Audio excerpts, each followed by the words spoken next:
¿Qué tal, mis queridos amigos, mis queridos hermanos? Qué gozo para mí saludarles, qué privilegio conectarme una vez más para compartir mi aporte al estudio de la lección de escuela sabática de este día.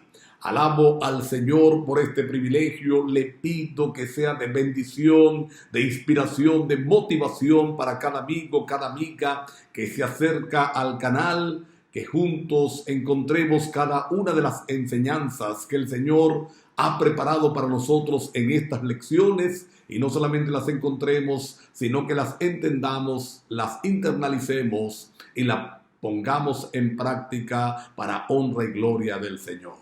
Estamos llegando hoy a la sexta lección de este cuarto trimestre del año 2024. Temas en el Evangelio de Juan ha sido la temática del trimestre, valga la redundancia. El título de esta lección, la lección número 6, más testimonios acerca de Jesús.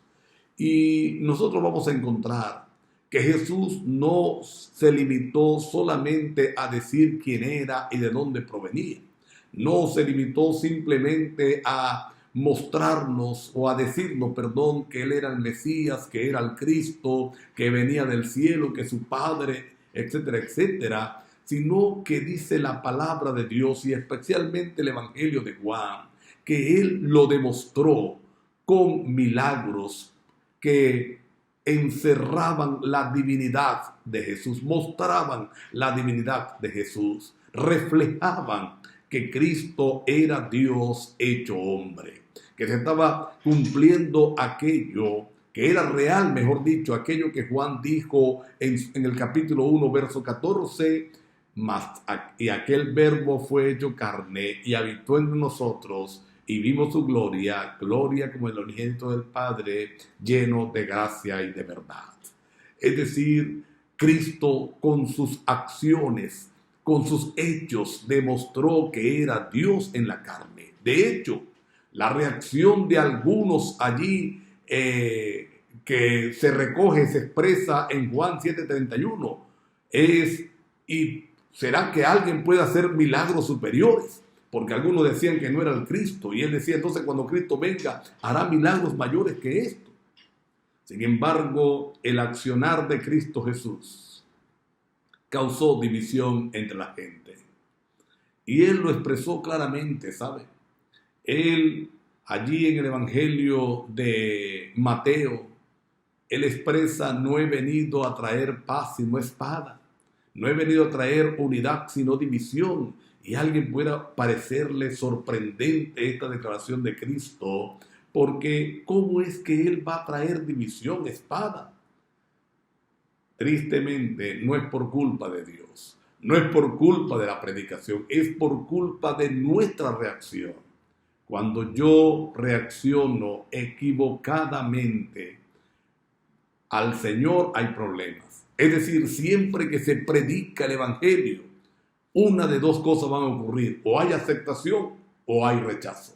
Y cuando hay rechazo, pues se convierte en enemistad con aquellos que han aceptado. Y usted va a encontrar aquí que el milagro que Cristo hizo al paralítico en el estanque de Betesda causó división. La multiplicación de los panes y los peces a los 5,000 allí también causó disturbios, porque algunos querían hacerlo rey, lo querían coronar allí mismo. Y el milagro hecho a Lázaro, la resurrección de Lázaro, entonces conllevó a todos los acontecimientos que culminaron con la crucifixión de Cristo Jesús. La sección para este día, domingo, humildad. Juan el Bautista vuelve a dar testimonio. En la lección número 2, ustedes recordarán que encontramos que a raíz del testimonio de Juan el Bautista, entonces dos de sus discípulos fueron a seguir a Jesús, se convirtieron en discípulos de Jesús y trajeron a otro. Andrés trajo a Pedro y Felipe trajo a Natanael. Ellos trajeron entonces a su hermano, a su familia, a sus amigos al encuentro con Jesús. Esto gracias al testimonio que ya Juan había dado. Y Alguien pudiera pensar que después de que Cristo ha tomado o ha salido a la palestra pública, que ha sido bautizado y reconocido como el Mesías, alguien pudiera pensar que iba a desaparecer Juan el Bautista, pero no. Vamos a encontrarlo en otros episodios aquí en el Evangelio de Juan, dando testimonio de Cristo Jesús. Y me encanta lo que ocurre a partir del verso número 25 del capítulo 3. Los discípulos de Juan el Bautista se le acercan y le dicen: mira, aquel de quien tú diste testimonio está del otro lado del Jordán bautizando también. Y mucha gente de la que te venía a escuchar ahora se va a escucharlo a él. Uno puede entrever en las declaraciones de estos discípulos un celo, tanto por su maestro como por ellos mismos, tanto por la reputación de su maestro como por la reputación de ellos mismos. Y uno pudiera imaginar que Juan el Bautista reacciona diciendo: ¿cómo es posible? ¿Él por qué me va a quitar el protagonismo? ¿Por qué él va a hacer eso si yo soy aquí el que bautiza?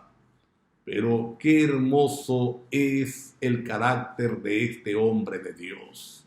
Qué hermoso es el carácter de este hombre convertido de verdad.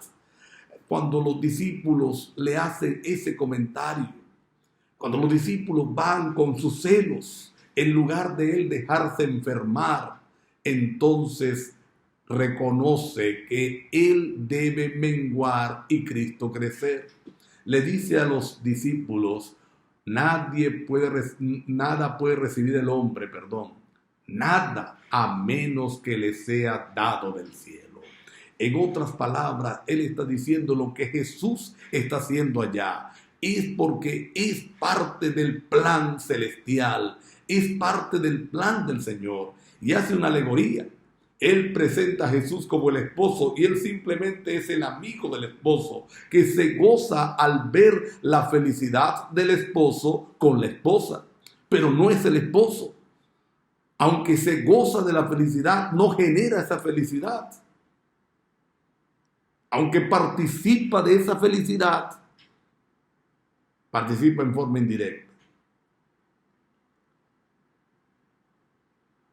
Y a partir del verso 31 y hasta el 36 del capítulo 3 de Juan, entonces se va a demostrar la superioridad de Jesús sobre Juan el Bautista. No porque había una competencia, no porque había allí a ver quién era mejor que el otro, no, es que Jesús era el Mesías y Juan lo reconoce. Viene detrás de mí alguien que no soy digno de desatar la correa de sus zapatos. Alguien que le va a bautizar con espíritu y fuego. Yo apenas bautizo con agua. ¿Saben? El ejemplo de Juan el Bautista es un ejemplo digno de imitar. Pero nadie puede alcanzar tal nivel de humildad por sí mismo. Si yo procuro alcanzar un nivel de humildad por mí mismo, yo quiero ser humilde, entonces me va a pasar la historia esa medio chistosa, medio risible, pero que tiene gran enseñanza, de un alcalde en un pueblo que decidió condecorar al hombre más humilde y empezó a hacer encuesta, empezó a hacer investigación y todo el mundo concordó que el hombre más humilde de aquel lugar era un fulano. Así que mandaron a buscar a ese fulano. El alcalde dio unas palabras de motivación, de felicitación a aquel hombre y lo certificó, lo condecoró, le colocó una medalla enorme que decía el hombre más humilde del mundo, o por lo menos del pueblo. Y entonces dice el relato bíblico que aquel hombre más nunca se bajó la medalla. La estaba luciendo por todos lados, mostrándole a la gente que él era el más humilde. Tanto así que el alcalde tuvo que retirarle la medalla. Esto solamente se logra encontrándonos con Jesús, reconociendo nuestro lugar, ¿sabe? Algunos de nosotros creemos que somos imprescindibles en la obra de Dios, que si no estamos nosotros esto no funciona. Algunos pensamos que estamos donde estamos porque lo merecemos. Recuerda, mi amigo, mi amiga, y recuerdo yo, debo recordar yo también, que es por la gracia de Dios. Y el único que debe crecer es Cristo Jesús. La única estrella que brilla en el firmamento de la iglesia se llama Cristo Jesús. No hay otro. Y debemos aprender de Juan el Bautista. Dios nos ayude. ¿Te parece que oremos para aprender de este testimonio precioso? Querido Dios, gracias por el nuevo testimonio de Juan. Gracias por su humildad, Señor, que nos ilustra a nosotros cómo debemos ser. Pero no lo podemos hacer por nuestra cuenta. Es a través de ti, Señor. Ayúdanos en el nombre de Jesús. Amén. Mis queridos amigos, mis queridos hermanos, nos vemos mañana, Dios mediante.